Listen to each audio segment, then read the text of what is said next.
Focus on matters education, and the Form 1, of course, are continuing to get into their respective schools. And we have a reporter, Purity Museo, who is keeping a close eye on the same and brings us this report live from the capital, Nairobi. Thank you very much. Wonderful. And that is where your Form 1 boys will be? Yes. How many streams? We are 8 streams. We are an 8-streamed school. Okay. Thank you. Thank you. And Director Secondary Education, the whole exercise is being managed by the Directorate of Secondary Education and Director Kibet. Kindly. Thank Say you. hello. Thank you, Madam. And mine is to appreciate the progress so far made in the admission of students. I want to appreciate the school. We went to a classroom where students were already learning, and that means that whoever is still out there is missing out on something. And so my appeal is that all parents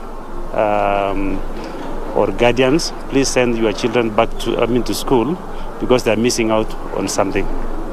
Thank you, Siri. So it is now my humble duty to read for you a speech on behalf of our Cabinet Secretary, who is still away on duty. And the topic of the day today is the Form 1 admission. This is a key milestone in the lives of the children, and that is why it is important for us to communicate what is happening and what we would like to see further on. So as you are aware, the reporting exercise for Form 1 students started on 2nd, which is Monday, and so far this is what we are seeing. The data is showing very impressive reporting levels, especially in boarding schools. And in the boarding schools, we have an average of 90%. Jamhuri here where we are is both a mixed and boarding. And as the principal has stated, his is at over 95%.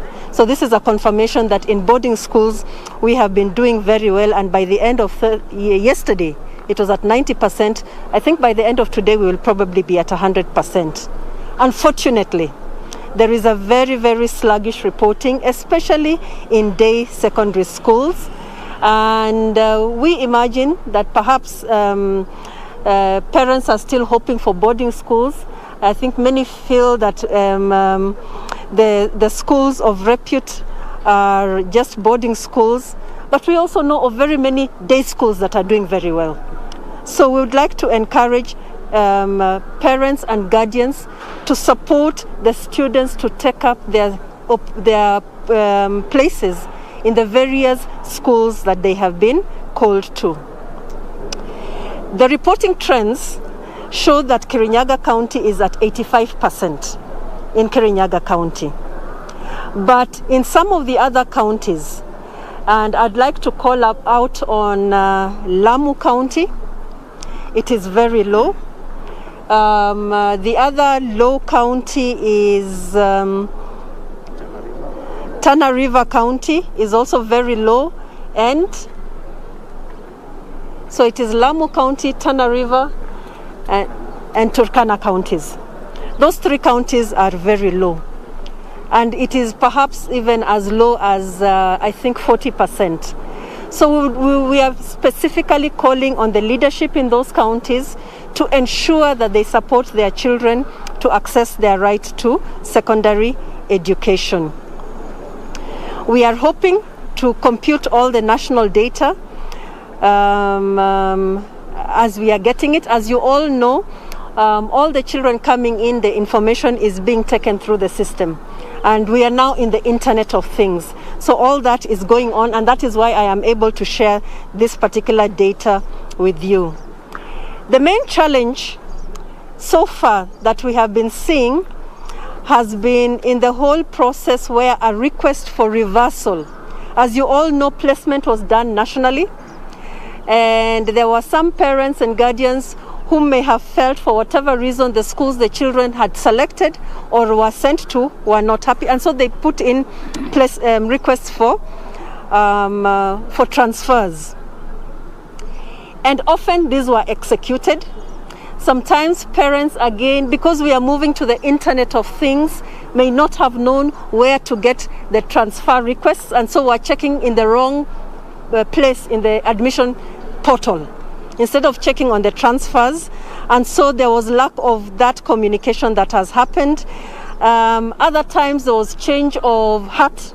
A parent or a guardian seeks a request, then realizes actually they're okay with the school.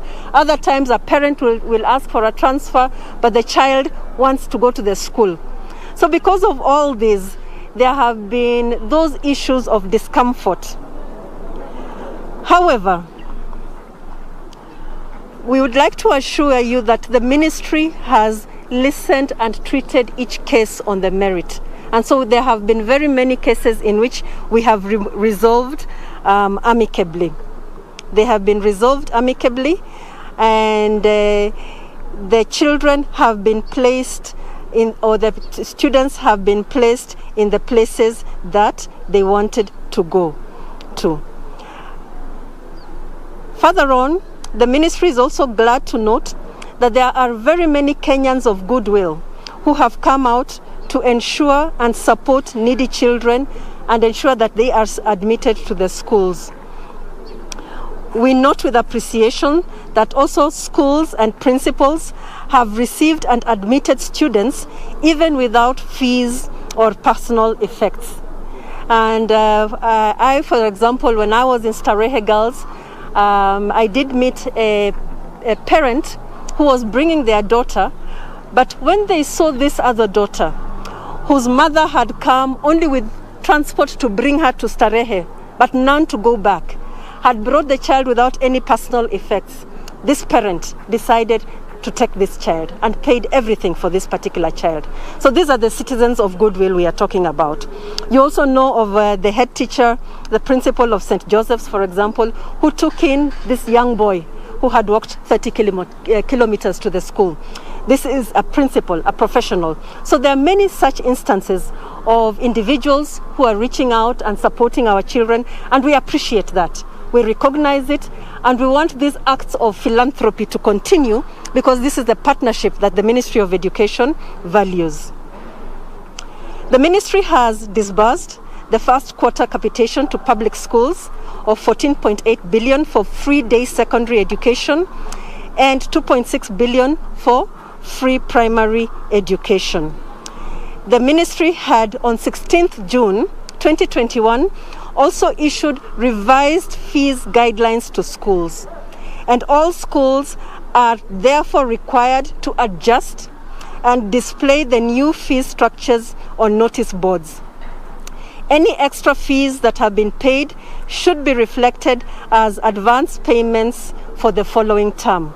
And indeed, we have been doing various spot checks to ensure that this is done, because we know that this is a short term. We know that parents have been hard hit because of COVID, and we are reaching to the extent possible.